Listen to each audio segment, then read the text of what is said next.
Bonjour et bienvenue sur la chaîne S Magazine TV.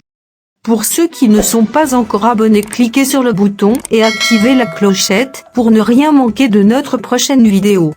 Guerre en Ukraine, jour 149, bombardement russe continue, les forces russes poursuivent leur bombardement sans relâche dans la région de Donetsk, qui a été au cœur de leur offensive militaire ces derniers mois.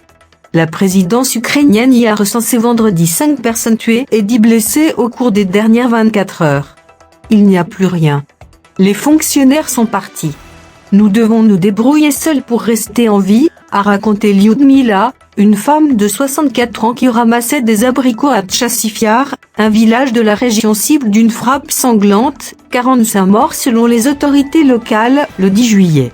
De nouveaux bombardements russes à Sloviansk ont aussi fait 3 blessés et ont endommagé 6 immeubles et plusieurs maisons, a annoncé sur Telegram le gouverneur de la région de Donetsk Pavlo Kirilenko. Selon les premières informations, il s'agissait d'armes à sous-munitions. Côté pro-russe, les autorités des deux territoires séparatistes du bassin minier du Donbass ont annoncé avoir bloqué Google, l'accusant de faire la promotion du terrorisme et de la violence contre tous les Russes.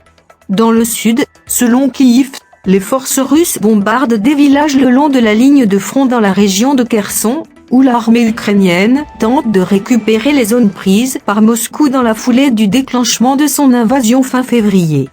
Kyiv a ainsi revendiqué avoir frappé une position russe près de la centrale nucléaire de Zaporijia, sous contrôle de Moscou, avec un drone kamikaze. La frappe a touché un campement avec notamment un véhicule équipé de lance-roquettes multiples grades.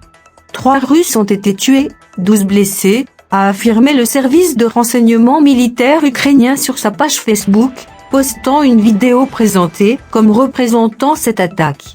Les États-Unis ont annoncé vendredi une nouvelle tranche d'aide militaire à l'Ukraine à hauteur de 270 millions de dollars, comprenant notamment 4 nouveaux systèmes d'artillerie de précision HIMARS, et jusqu'à 500 drones kamikazes Phoenix Ghost.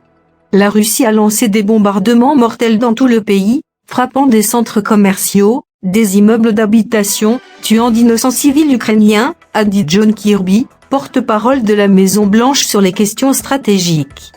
Face à ces atrocités, le président a clairement indiqué que nous allions continuer de soutenir le gouvernement ukrainien et son peuple aussi longtemps que nécessaire, a-t-il ajouté.